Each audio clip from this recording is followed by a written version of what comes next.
हम लोग कहाँ तक पढ़े थे? क्वेश्चन नंबर 4 तक पढ़े थे। कौन सा लेसन? 1.2 का। तो आज भी हम लोग यहाँ से स्टार्ट करेंगे 1.2 का क्वेश्चन नंबर 5 से। तो क्वेश्चन नंबर 5 हमारा क्या बोल रहा है? इसे हमको घर से भी बोले थे देख कर आने के लिए, ये बहुत लोग नहीं देखा होगा। तो चलो यहाँ पे फिर सबसे पहले देखो बोर्ड पे क्वेश्चन लिख दिया गया है।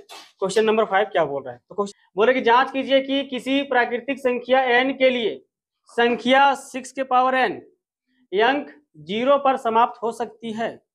कोई भी अगर हम संख्या लेते हैं जैसे 6 है, तो 6 के पावर में n, यानी n का वैल्यू हम कुछ भी लेते हैं, अगर कुछ भी उसका हम पावर ले लेते हैं तो क्या वह संख्या मुझे 0 देगी या फिर नहीं देगी? तो 0 कब देती है? तो सबसे पहले ये चीज जान लो कि 0 कब मिलेगी? जब पावर में कोई संख्या रहता है। जब पावर में कोई भी संख्या रहेगा तो 0 कब मिलेगा? जब हमारा जो नीचे का जो नंबर है तो क्या होना चाहिए? 2 × 5 के रूप में रहेगा, तभी कोई संख्या को हम 0 के रूप में ला सकते हैं। तो जैसे यहाँ पर देखो ये हमारा दिया हुआ है 6n, क्या दिया हुआ है यहाँ पे? 6 के पावर n, ये दिया हुआ कि नहीं? तो 6 के पावर n अगर हम 6 को तोड़ेंगे, 6 को हम तोड़ेंगे तो किस में टूटेगा? ये 2 × 3, 2 × के पावर n, 2 × 3 के पावर।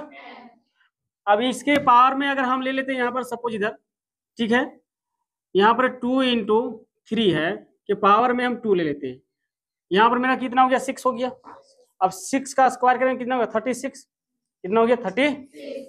0 मिल रहा है क्या? कभी नहीं मिलेगा। जब 6 के पावर n रहे तो उसके जो लास्ट का जो डिजिट होता है वो हमेशा क्या होता है? 6 ही होता है, कोई चेंजिंग नहीं होता है उसमें। लेकिन इसमें पूछा है क्या कि उसके जो एक अंक है 0 पर समाप्त होता है, यानी लास्ट का अंक 0 पर समाप्त होगा? कभी नहीं होगा। क्यों नहीं होगा? कि ये जो मेरा संख्या जो दिया हुआ है तो किस रूप में दिया है? 2 × 3 के रूप में दिया हुआ है। 6 का अगर हम अभाज्य गुणनखंड लेंगे तो क्या निकल रहा है मेरा? ये 2 × 3 के रूप में मिल रहा है। तो यहाँ पर लिखेंगे कि किसी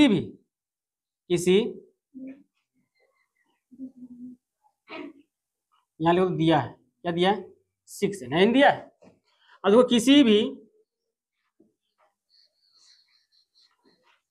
प्राकृत संख्या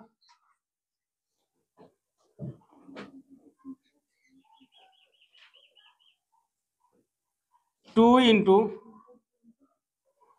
के पावर n अंक 0 पर 0 समाप्त होती है, समाप्त होती है। लेकिन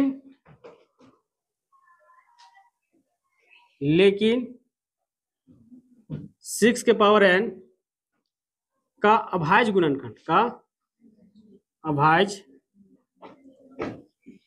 गुणन करने पर क्या आ रहा है मेरा? 2 × 3 के पावर n है जो 0 पर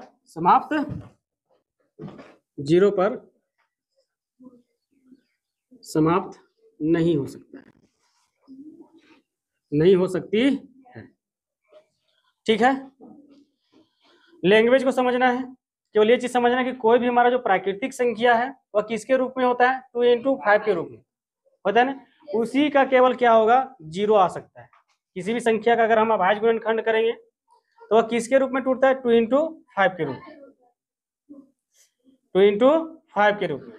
इसके अलावा कोई दूसरा नंबर नहीं आएगा। ले सकते हैं लेकिन वह अभाज्य गुणनखंड में रहना चाहिए। जैसे हम यहाँ पर 4 × 5 ले सकते हैं, 4 × 5 ले सकते हैं, लेकिन 4 हमारा क्या अभाज्य गुणनखंड है? नहीं है, तो वह क्या होगा? गलत हो जाएगा उस हिसाब से। तो 4 को क्या कर सकते हैं? उसको अभाज्य गुणनखंड के रूप में तोड़ सकते हैं, 2 × 2, 2 × 2। फिर लास्ट में मुझे क्या दे रहा है? अभाज्य गुणनखंड दे रहा है ना। तो इस रूप में हमारा क्या होता है? कोई भी संख्या 0 पर समाप्त होता है, 0 पर समाप्त होता है। लेकिन 6n जो है हमारा कोई भी संख्या पर समाप्त नहीं होता। ठीक है, यहाँ पर लास्ट में लिख दिया ना, यहाँ पे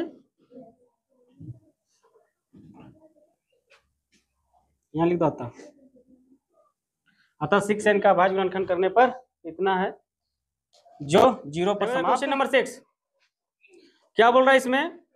व्याख्या कीजिए कि 7 × 11 × 13 + 13 और 7 × 6 × 5 × 4 × 3 × 2 × 1 + 5 भाज्य संख्याएं क्यों हैं? भाज्य संख्याएं क्यों है।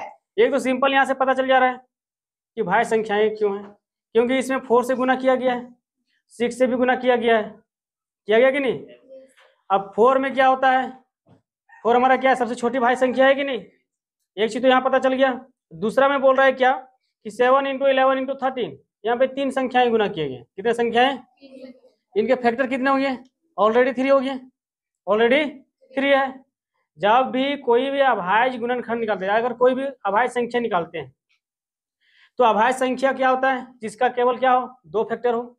लेकिन 2 से अधिक फैक्टर हो जाता है तो क्या होता है, अभाज्य संख्या होता है। तो भाज्य संख्या किसको बोलते हैं, जिनका 3 या 3 से अधिक गुणनखंड हो, उसे क्या बोलते हैं, भाज्य संख्या बोलते हैं, यही ना बोलते हैं। तो चलो इसको यहाँ पे एग्जाम्पल के माध्यम से समझेंगे, यानी इस क्वेश्चन के माध्यम से समझेंगे कैसे होगा ये संख्या जो है सो भाज्य संख्या कैसी है। सबसे पहले यहाँ पर देख रहे हैं क्या कि ये जो दिया हुआ पहला 7 × 11 × 13 + 13, सबसे पहले इसको देख लेते हैं, ये वाला जो नंबर है उसको देखते हैं। तो यहाँ पर पहले क्या लिखेंगे, दिया है ना, क्या दिया हुआ है, 7 × 11 × 13 + 13, आई ना दिया। अब देखो यहाँ पे बीच में प्लस लगा हुआ है, तो कॉमन कब आता है, जब बीच में प्लस या माइनस होता है तो उसको कॉमन लेते हैं, बाहर निकालते हैं। तो बाहर कौन सा संख्या निकलता है, जो दोनों में मिल जाता है, जो दोनों में मिल जाता है। तो इन दोनों में कौन सा मिल रहा है, यहाँ भी 13 है और यहाँ भी 13। अब 13 को क्या करते हैं, बाहर ले आते हैं, क्या बच गया यहाँ पे, 7 × 11, 1 को 3 गुना करते हैं, कोई दिक्कत नहीं ना है, बहुतों को यहाँ पे दिक्कत होगा। तो यहाँ पे 13 के जगह पर क्या बच जाएगा, 1 प्लस यहाँ पे 1। अब देखो यहाँ पे 13 ये हो गया 7 × 11 + 1, इन है। अब 13, अब देखो इधर इन दोनों को गुना करेंगे, इन दोनों को 77 + 1। अब ये हमारा क्या हो गया, 13 × 77, 70 अच्छा 78 होगा, 78। अब देखो यहाँ पे ये 13 और 78, इसके अलावा एक और अभाज्य गुणनखंड इसमें है 1, इसमें कोई क्या है, 1 छिपा हुआ है कि नहीं। तो अभाज्य गुणनखंड क्या कहता है कि एक के अलावा, एक और मेरे अलावा, है कि नहीं, खुद है ना, एक और मेरे अलावा कोई दूसरी संख्या से नहीं कटना चाहिए, उसे क्या कहते हैं हम लोग, अभाज्य संख्या। तो देखो यहाँ पर ये संख्या क्या है, हमारा भाज्य संख्या है। ये क्या है हमारा, अभाज्य संख्या में केवल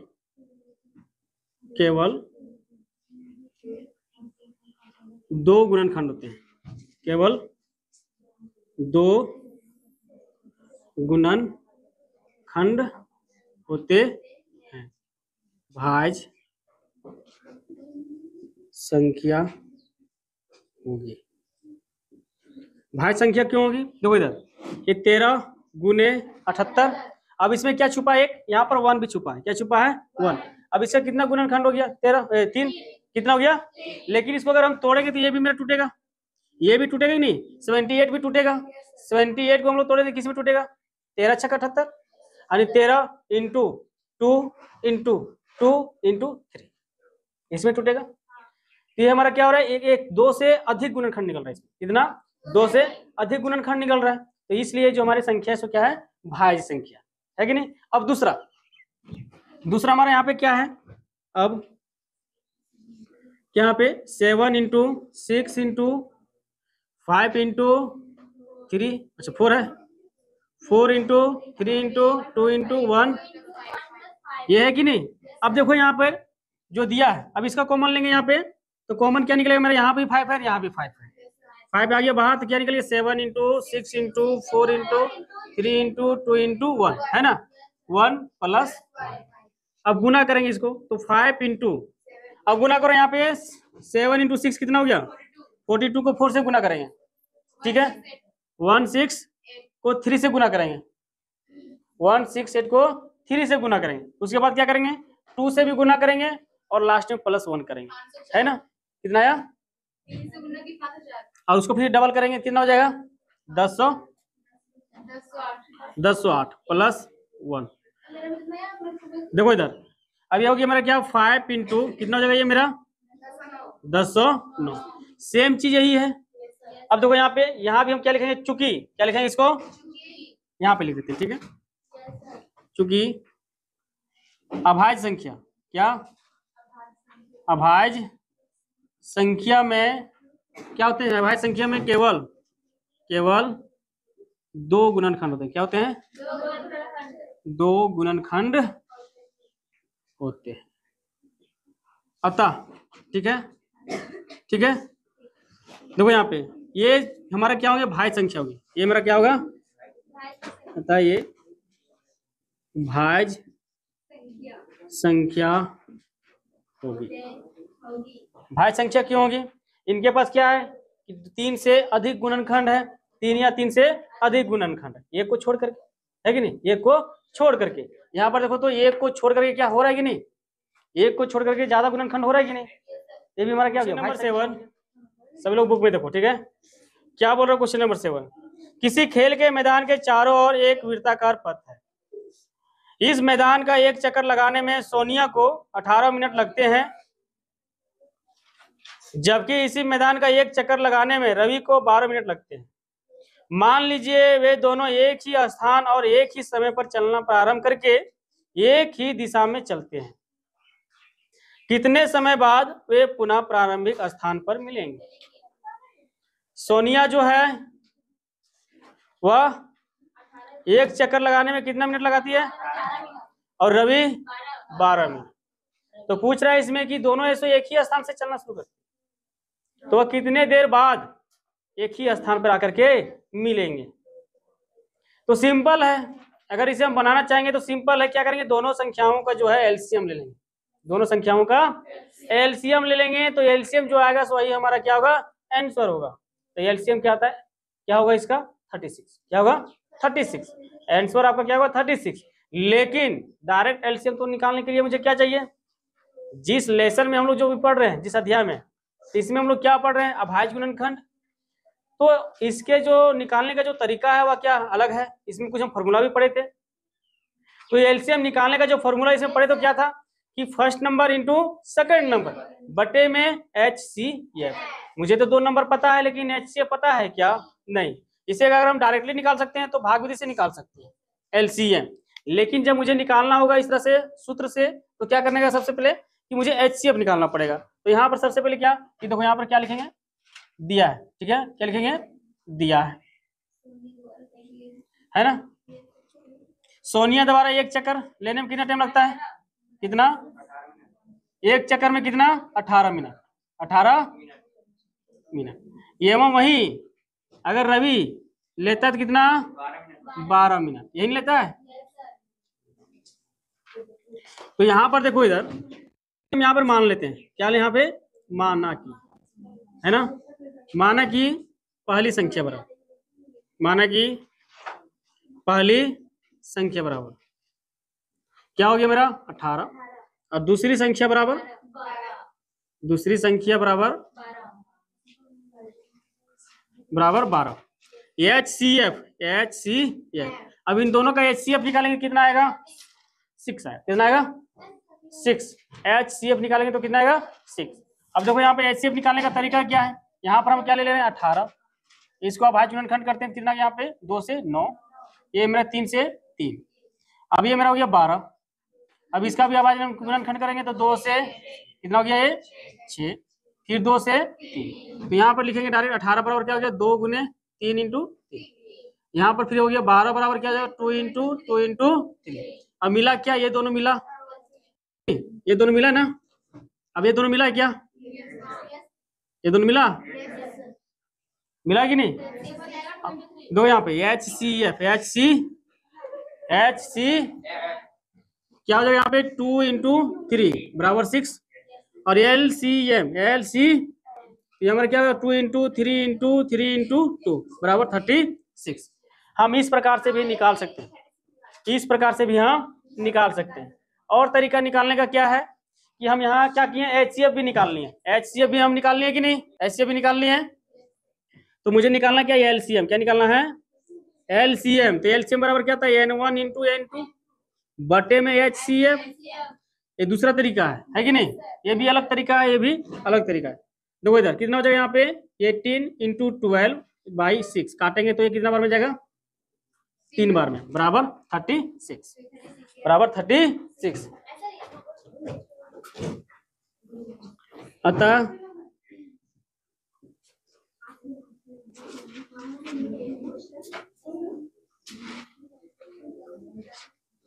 सोनिया और रवि प्रारंभिक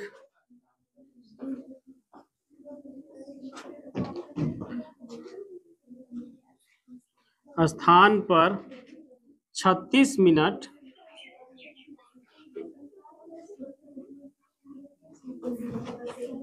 बाद मिलेंगे। 36 मिनट बाद मिलेंगे। अतः सोनिया और रवि प्रारंभिक स्थान पर कितने मिनट बाद मिलेंगे? 36 मिनट में मिलेंगे।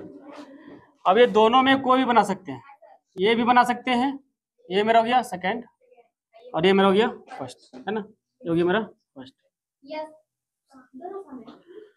दोनों है, ठीक है, फर्स्ट और सेकंड दोनों है। जैसे निकालना चाहोगे वैसे निकलेगा। इसी के साथ ये प्रश्नावली कंप्लीट और नेक्स्ट प्रश्नावली नेक्स्ट वीडियो में, ठीक है। तब तक के लिए धन्यवाद।